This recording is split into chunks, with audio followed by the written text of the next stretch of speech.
Today, we're revealing the 15 most potent steps to control attraction using these forbidden techniques. But be warned, by the end of this, you might never look at human relationships the same way again. Stick around, because step number 15 is the ultimate key to unlocking someone's deepest desires. Step 1. The illusion of familiarity, the mere exposure effect. People fall in love with what they recognize, not necessarily with what is real. By Carl Jung. The human brain is wired to prefer the familiar.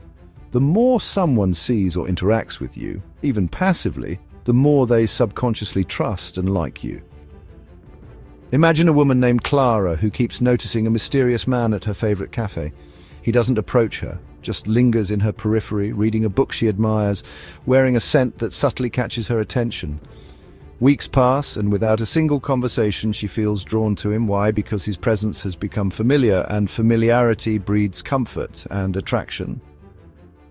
How to use it? Passive presence. Frequent the same spaces as your target: gym, coffee shop, social circles. Mirroring. Subtly mimic their body language and speech patterns to create subconscious rapport. Repetition. Casually mention inside jokes or references only they would understand, reinforcing a false sense of intimacy. Step 2. The scarcity principle, playing hard to get. What we can't have, we want infinitely more. By Robert Greene. Scarcity increases perceived value. If you seem just out of reach, the other person's mind will race to earn your attention. Daniel was charming, but never too available.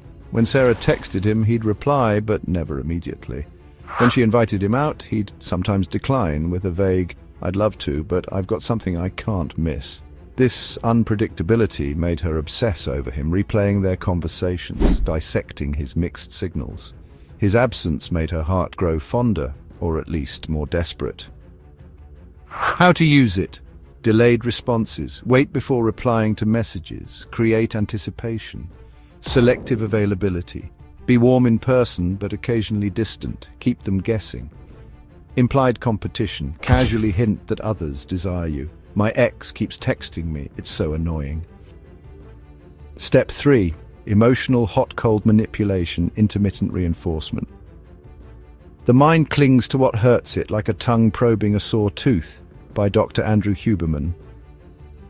Rewarding someone unpredictably, sometimes with affection, sometimes with indifference, creates an addictive emotional roller coaster. This is how casinos keep gamblers hooked. The occasional win makes the losses unbearable. Lena was dating Mark, who would shower her with affection one day, then vanish for a week. The inconsistency made her anxious, constantly seeking his validation. When he finally gave her attention, the dopamine rush was overwhelming. She became addicted to the highs, tolerating the crushing lows. How to use it? Random affection. Alternate between intense interest and mild detachment. Withdrawal. After a deep conversation or intimate moment, pull back slightly. Unpredictable rewards. Sometimes reply with passion, other times with indifference. Keep them craving. Step 4. The anchoring effect. Controlling their perception of you. First impressions are the foundation upon which all future judgments are built. By Dale Carnegie. How to Win Friends. People anchor their opinions of you based on initial interactions. If you establish yourself as mysterious, powerful, or intriguing early on, everything else will be filtered through that lens. At a party, instead of introducing himself with small talk, Alex made intense eye contact and said, "You look like someone who's tired of ordinary conversations." The boldness made his target, Mia, instantly intrigued. From then on, she saw him as enigmatic. Even his silence felt profound. How to use it? Strong first impression. Use a memorable line, an unusual compliment, or an air of mystery. Frame control. Define the narrative early. You strike me as the kind of person who had... mystery. Never reveal everything at once. Always leave them wanting more. Step 5. The sunk cost fallacy. Making them invest in you. The more someone sacrifices for you, the more they will love you, because no one wants to admit they wasted their time. People rationalize their efforts. If they've spent time, emotions, or energy on you, they'll convince themselves it was worth it, even if it wasn't. James had been texting Rachel for months, meeting her for late-night talks, helping her through crises. Even when he started losing interest, she kept chasing him. Why? Because she had already invested so much. Walking away would mean admitting she wasted her time. How to use it. Encourage investment. Get them to do favors, share secrets, or spend time chasing you. The almost effect. Let them get close, then pull back, making them work harder. Guilt and obligation. After all we've been through, you just walk away. Step 6, the damsel in distress or white knight effect. People don't fall in love with perfection, they fall in love with the chance to be a hero. By relationship coach Matthew Hussey. Humans are wired to rescue, protect, and fix. If you position yourself as someone who needs them, even subtly, they will subconsciously attach deeper feelings to you. Eleanor, a sharp and independent woman, occasionally let her guard down around David. "I don't usually tell people this, but," she'd say, hinting at past heartbreak.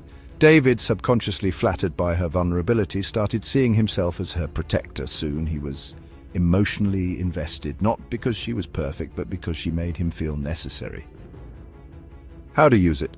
Controlled vulnerability, share a secret struggle, making them feel trusted.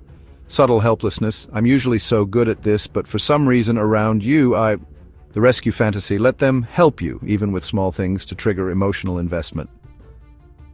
Step 7, the echo technique, implanting thoughts as their own.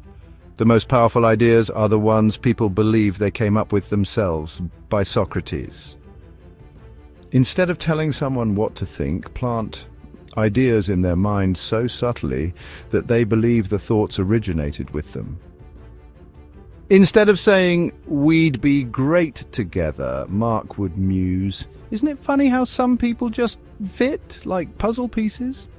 Weeks later, Sarah found herself thinking, "Mark and I just fit."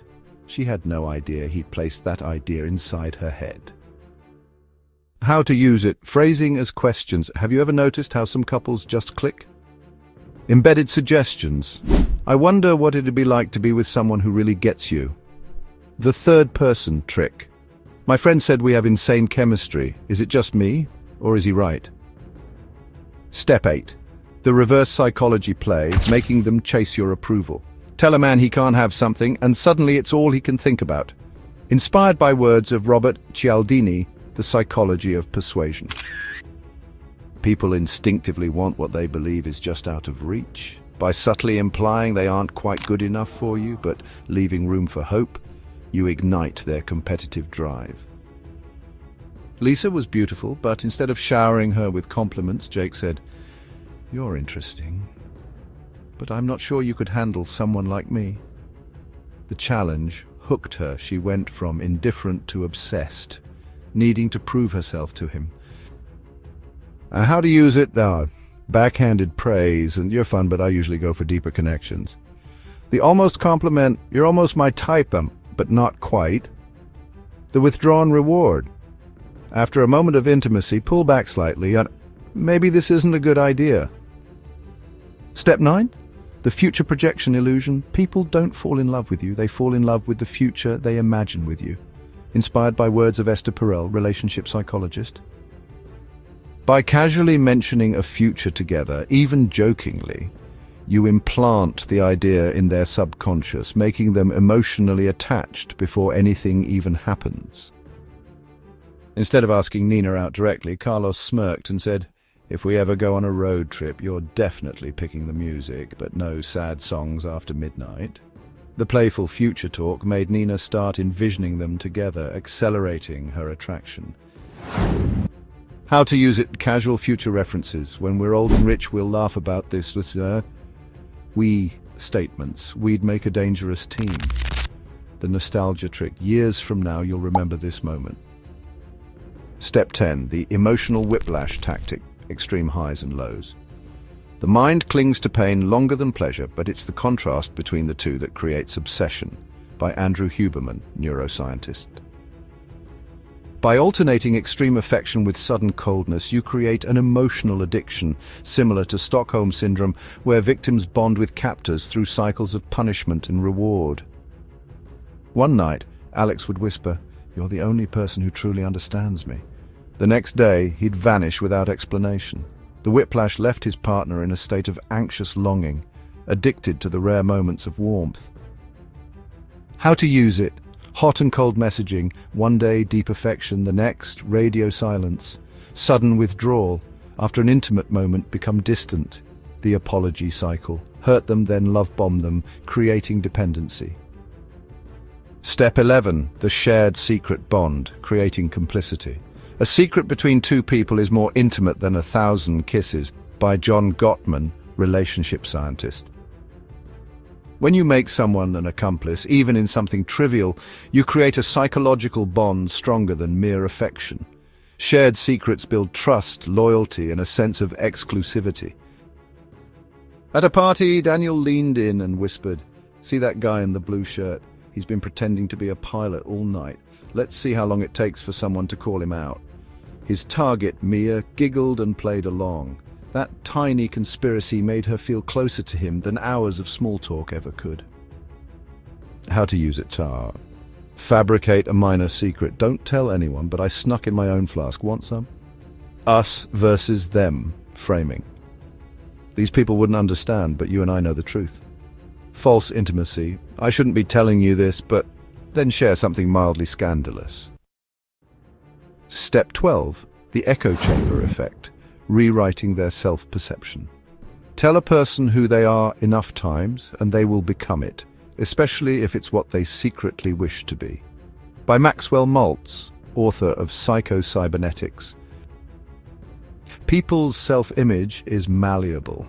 If you repeatedly define them in a certain way, especially in alignment with their hidden desires, they will subconsciously mold themselves to fit that image and associate those feelings with you. Lena was shy, but every time she was with Ryan, he'd say things like, "You're not like other people. You're the kind of person who doesn't hold back when it matters." Over time, she began acting more boldly around him, craving the version of herself he reflected back at her. How to use it? Labeling. You're the kind of person who... followed by a desirable trait. Future projection. I can tell you're going to do something unforgettable one day. The only you.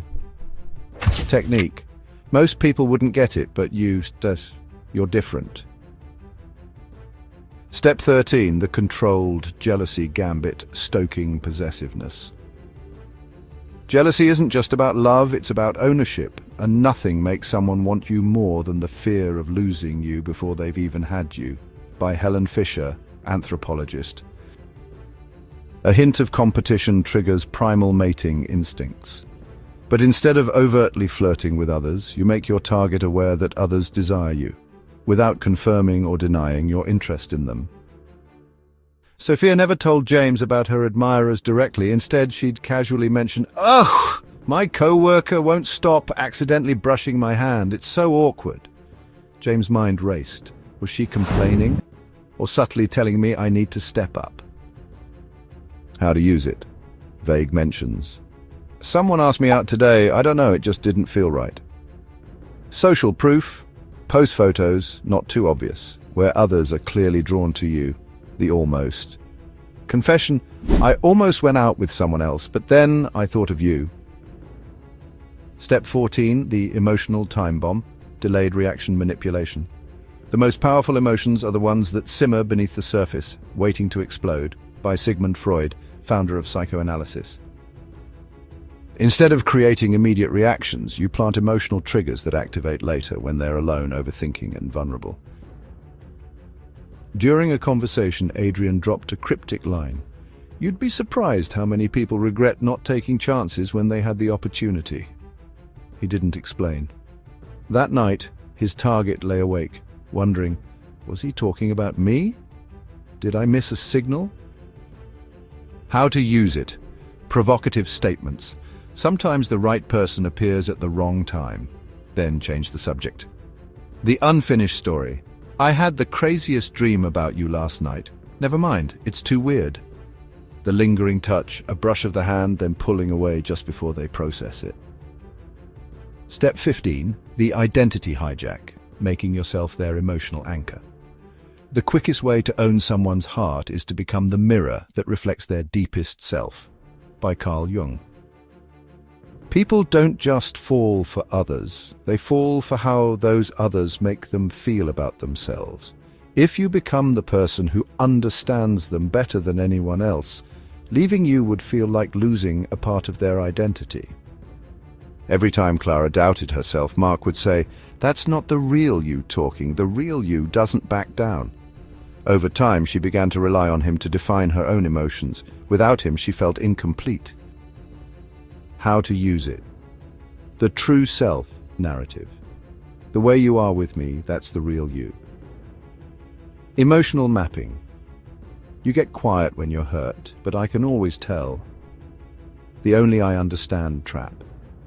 Other people might judge you, but I never would. The final truth about dark attraction. These techniques push the boundaries of psychological influence. They can make someone love you, hate you, or worse, forget where they end and you begin. So is controlling attraction through dark psychology a powerful tool or a dangerous game? Are these techniques manipulation or simply an advanced understanding of human nature? Let us know your thoughts in the comments below. If you found this breakdown fascinating, make sure to like this video and subscribe for more mind-bending psychological insights. We dive deep into the hidden forces that shape human behavior, and trust us, you won't want to miss what we uncover next. Until then, stay sharp, and maybe think twice about who's really pulling the strings in your relationships. Don't forget to hit that notification bell so you never miss our latest revelations. Thanks for watching. See you in the next one.